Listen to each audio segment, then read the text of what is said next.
Okay, this is the third and final part of discussion of W.E.B. Du Bois and Washington. Well, I'm going to pick up this section with this subject. What you have from Du Bois and what you have from Washington are two very different metaphors for describing the separation of white Americans and black Americans. And as we saw, Washington comes up with a very benign metaphor, the hand, okay? That, it's an image of cooperation. So you have white America, black America being very separate fingers, but still able to work together. And that's a separation that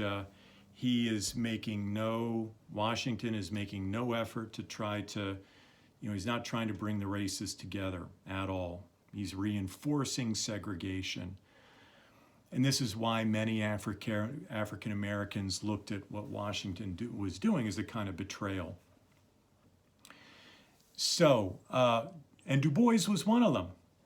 So Du Bois comes along some years after Washington in The Souls of Black Folk, and he's using a much starker, a much more poignant, a much more troubling metaphor as a way of describing separateness between white Americans and African Americans.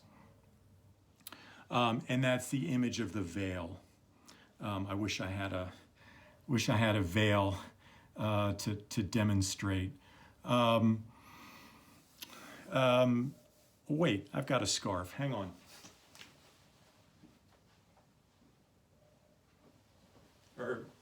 Yeah, not a scarf, but I've got a shirt here, okay? Okay, so the way the veil works is that the African American community is behind this veil like this. And the veil is an image of a terrible kind of separation, a kind of blindness that it enforces. What it's suggesting is that there's this veil, that's separating here like this, the African American from dominant culture here, okay? So, and as a result, there is this two-ness that this veil kind of underscores. Two different identities, basically, a double consciousness, as Du Bois terms it, that outside of the veil, I can use my prop here, outside of the veil, you have dominant culture foisting an identity on African Americans. And you don't need me to tell you what all those stereotypes are. It's hard to say any of them because they're so awful and offensive. African Americans, I'll say some of them, but trust me, I hate even saying it, okay? African Americans are criminals. African Americans can't be trusted. African Americans are these goofy caricatures. African Americans are comic fools. We saw a little bit of that in Mark Twain, of course, with Jim at the end of the novel. And then so African Americans, for their part, on the other side of the veil, inside the veil, they're like, I know that's how y'all out there look at me, but in my heart of hearts, I know that isn't me. But the problem is that deeper sense of latent identity, it's never given an opportunity to flourish. You don't have dominant culture out there saying, yes, I understand your pain. I know what you and your family have been through because of slavery and discrimination and the terrorism of lynching. I understand your pain. I also understand the beauty that is your culture. So here, we're going to provide some, education and support and just just fundamentally validation for who people are and their experience and their struggles and everything else. That ain't there.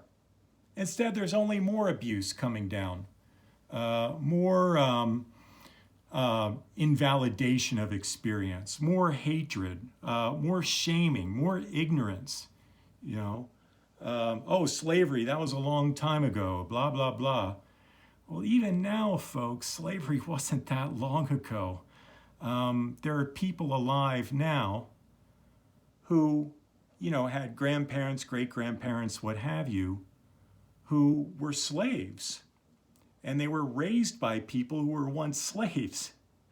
Okay? So slavery's not that long ago.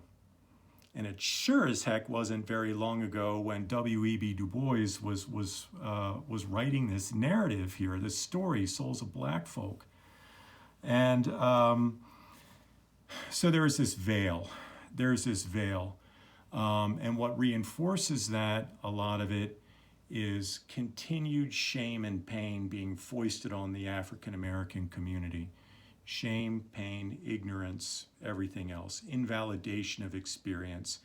Ignorance of struggle. Ignorance of the nature of the injustice that folks have had to withstand. I mean, even now, all you got to do is turn on the TV and look around.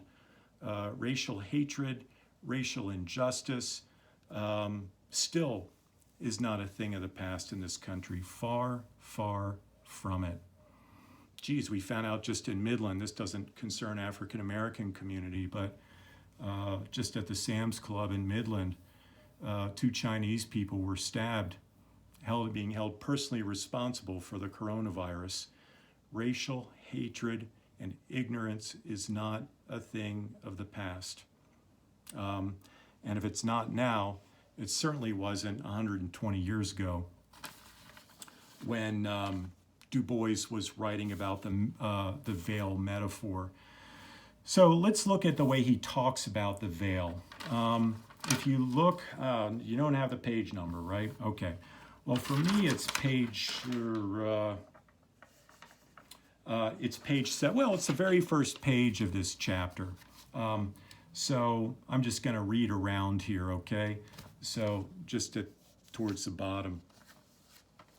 I well remember when the shadow, so that's, again, another way of talking about this veil metaphor.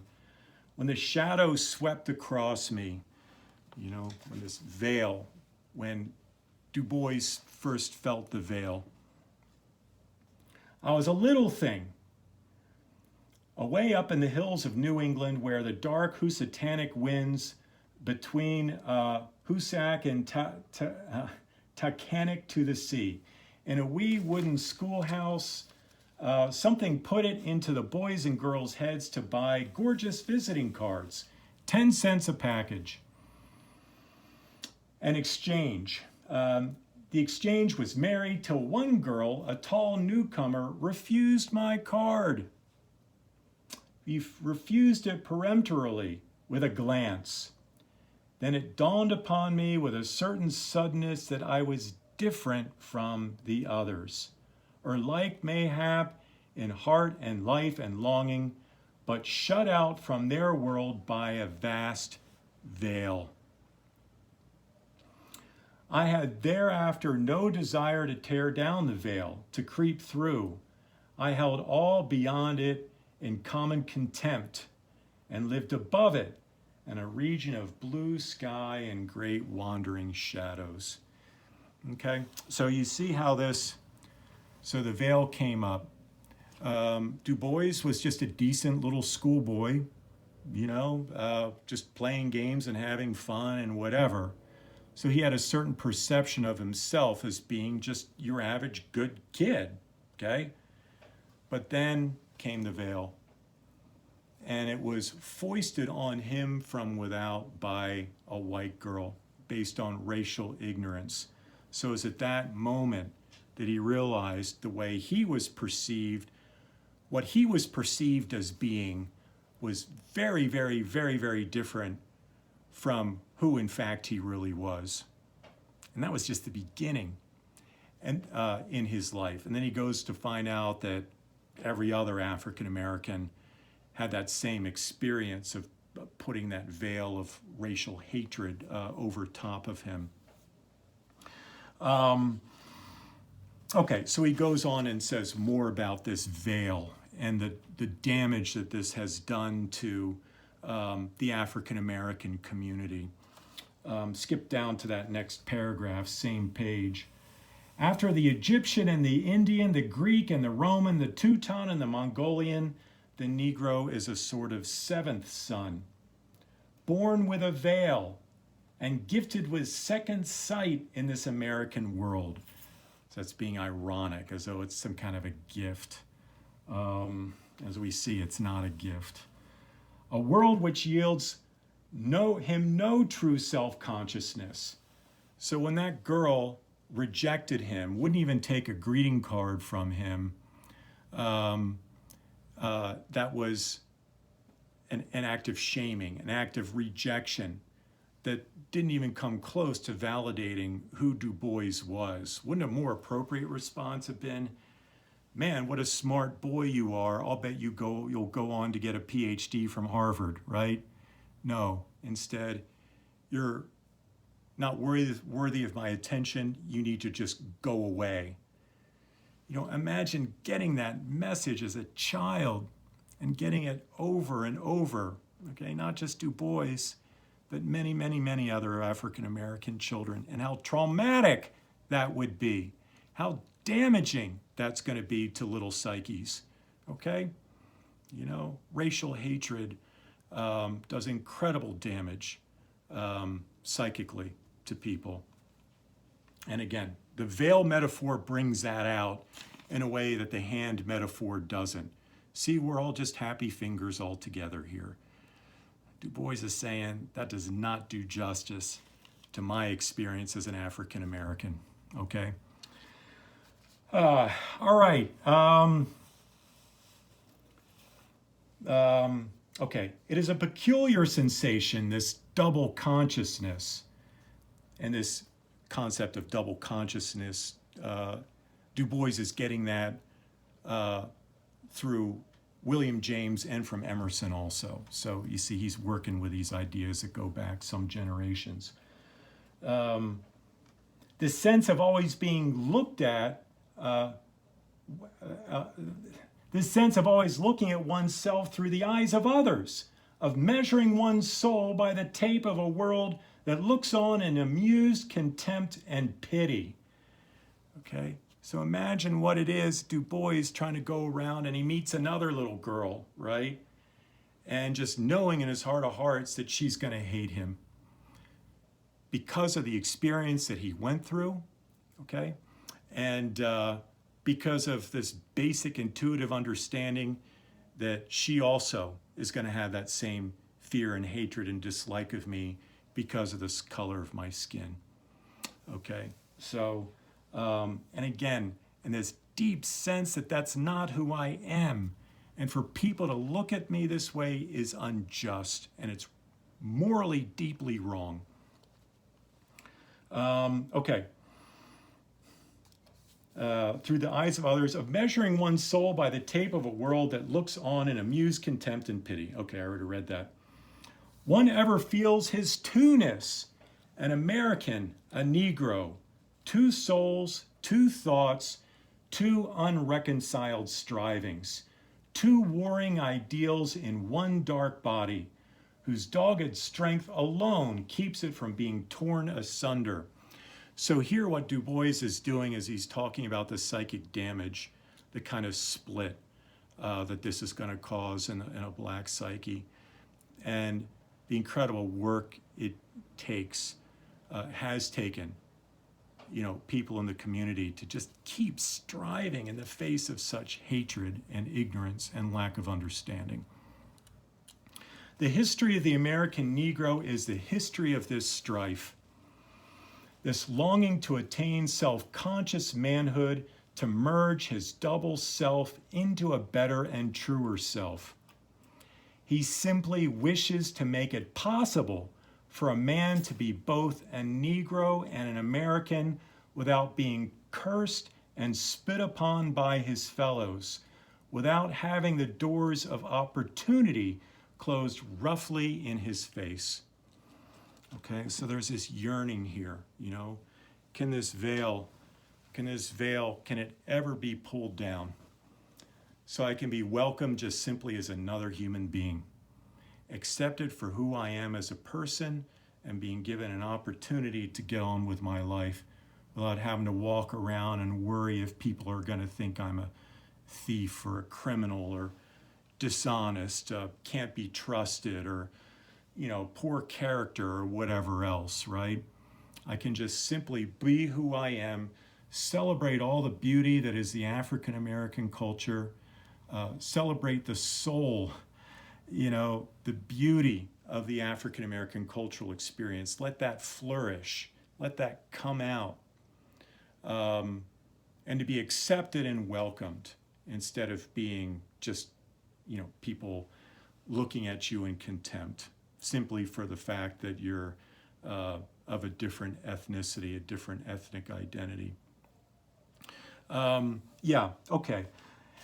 So some of these ideas, some of you have studied the Harlem Renaissance with me, and this flowering of the soul of the African American community. You see that happening really in a powerful way for the first time in the Harlem Renaissance, which began, really hit its stride maybe 10, 15 years or so, 15 years after DuBois wrote this. And DuBois's message had a profound effect on the Harlem Renaissance. So if you've read Zora Neale Hurston or Langston Hughes, these writers have a tremendous debt also to W.E.B. Du Bois. Okay. Well, I think that's probably a good place to leave Du Bois. Again, if you take anything at all from you know, what we're saying here about especially Du Bois, it's that he has had a profound impact on African American cultural experience in the 20th century and beyond. And I'd really encourage folks to do more reading in him. So, okay, happy reading, and see you again as we're talking about Chestnut. Take care now.